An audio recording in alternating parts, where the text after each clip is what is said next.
Hello, Blackhawks Nation. Welcome to the Blackhawks Daily, your favorite recap of the daily buzz around your Chicago Blackhawks. I'm your host, PJ, so let's get to the top four topics of what's going on with the Hawks today. So, Connor Bedard and the Blackhawks are starting to talk contract extension. This is like the biggest duh in history. But, it's exciting news nonetheless. Connor is one of the premier sports figures in Chicago, and obviously the premier and most prominent one on the Hawks currently. Their entire future rests on the shoulders of that young man. So, since we're now in July, he's eligible to extend his contract, so we'll see what it brings. There's talk that there might be a really nice pay bump for him since he's been very productive since hitting the ice for us. It may be good to spend even more and get him locked up for, the foreseeable future during his prime years so that we can enjoy him at his best at the Madhouse on Madison. So through the last 2 years, through 150 games, he's had 45 goals and 83 assists, which comes in at 129 points, which makes him one of the most productive teenagers in NHL recent history. So, which is kind of nuts. I have teenagers. They're not that productive on the ice. They're very productive, but not on the ice. And just think that he hasn't even capped out his promise or his potential yet, right? So it's just kind of mind-boggling. Suffice it to say, this isn't a contract that will be nipped and tucked quickly, but at least the conversations are starting, so everyone seems to be in high spirits. Bedard says that he wants to be here for a long time. Awesome. And Davidson has said that as well. So I know the Hawks fans, like all of us, surely want him here. So let's hope that these talks get completed sooner than later and that everyone's happy and focused so that we can get old Lord Stanley's Cup back at the UC pronto. That would be quite amazing. Also, talking about, getting the old Lord Stanley's Cup back, let's talk about the rebuilding part, right? There's no rushing this rebuild. So, free agency has started. It's been slow, right? We brought on a couple of returning players. We re-signed some players. We brought in a couple of new faces, but nothing really flashy, so to speak. We got a lot of players in development, but realistically, we're probably 3 years out before we're truly competitive again. Of course, that doesn't mean we can't be hopeful, right? Yeah, you never know. But Davidson, he's going to keep it slow and steady. He's going to be relying on developing the young team members, getting their ice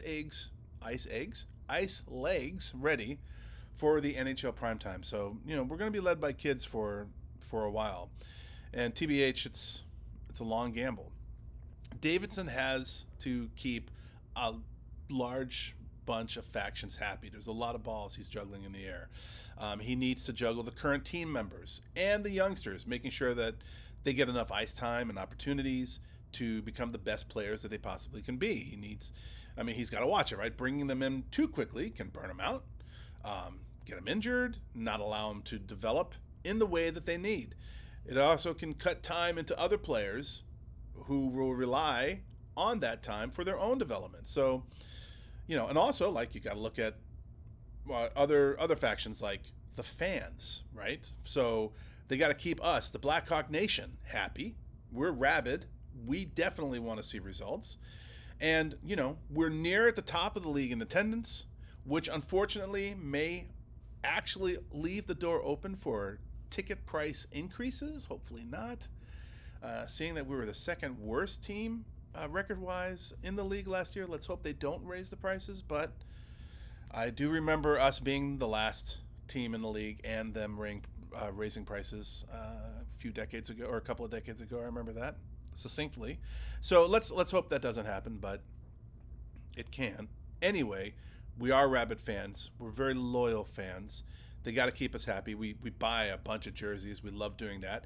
The Chicago Sports Network deal is finally done through Comcast, so hopefully we'll be watching a lot more games, getting to know these players a lot better, getting to be way more familiar with the team, all the different lines. All that's going to be beneficial not only for ourselves from a viewer standpoint, but also from the team. The more we know the team, the more we love the team, The more we're familiar with the team, the more invested we are in the team. And that just brings more money into the coffers of the Blackhawks. It brings more fans to the games. It just brings a much healthier organization overall. And all of that will keep the third faction that Davidson needs to consider very happy, and that's Wirtz. So far, I mean, he seems to be doing fine with this elongated rebuilding plan, and we're just going to see how it goes, right? Time is going to be the determining factor in all this. So this is very to be determined for sure. Moving on from there, we have this guy, this Mr. Mason West, that we traded traded some picks with Carolina for, so we can jump back into the first round and grab him. We got a football player. So let's chat about this young man.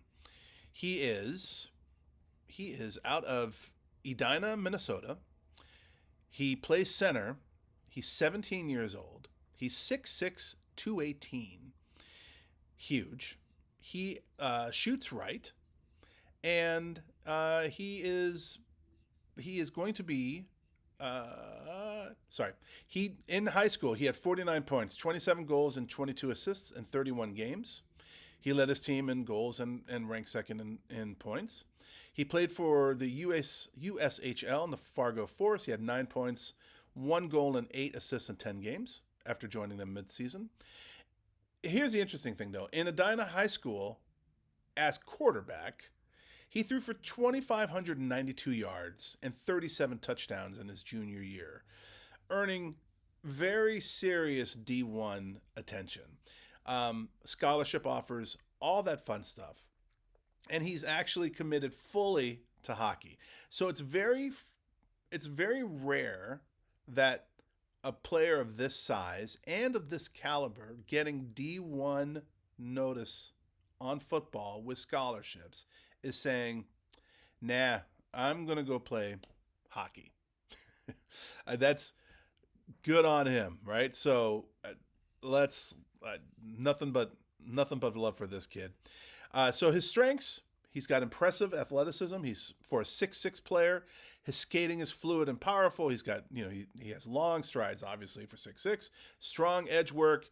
He's known for scanning the ice with really great playmaking vision, which is comparable to NFL QBs with instincts.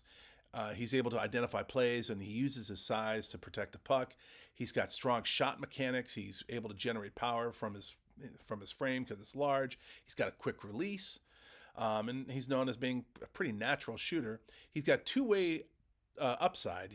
Scouts highlight his willingness to back check and battle on the boards, and he's active defensively with good anticipation. There's some areas to improve. His consistency and decision-making he's got some occasional lapses in defensive engagement, and position needs refinement. And on the offensive maturity side, he's still evolving as a playmaker, needs a little bit more polish at the NCAA level to harness his size and skill. But, scouts are basically saying he's got a high ceiling two-way forward. He's got a rare physical package plus vision.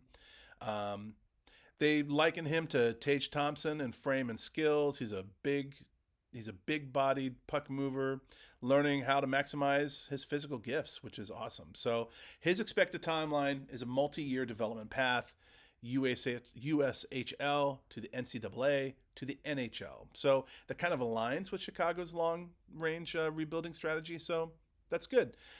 Short term, this year, he's going to play for the USHL, full-time with the Fargo Force after finishing high school. And then he's going to join Michigan State University, 2026, 27.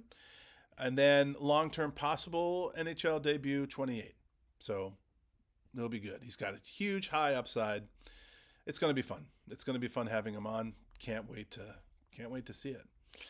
And finally, since it is the 4th of July, let's talk about just something outside of what's on the ice. But what about like what's around the ice? And that is my absolute favorite Chicago tradition, which is the experience at the United Center. And it actually used to be the experience at the Chicago Stadium. And that is the crowd cheering during the national anthem throughout the entire song at all home games. This actually started back in 1985 at the old Chicago Stadium. Don't know if you had the opportunity to go to that old stadium. I did. Fantastic place. So much history. So cool. Sometimes not so great with the sight lines, with the pillars and whatnot, but still just a very cool place to watch a game. So loud. They used to have all the organ pipes through the concrete of the mezzanine, and so like when the organ player hit that horn, hit the when Woody scored, the whole place shook. Like, it was amazing. It was so loud in there, and that was the original Madhouse on Madison. So Wayne Mesmer used to be the gentleman who sang the Star Spangled Banner. He lost the job because he became part owner of the Chicago Wolves, and he sang over there.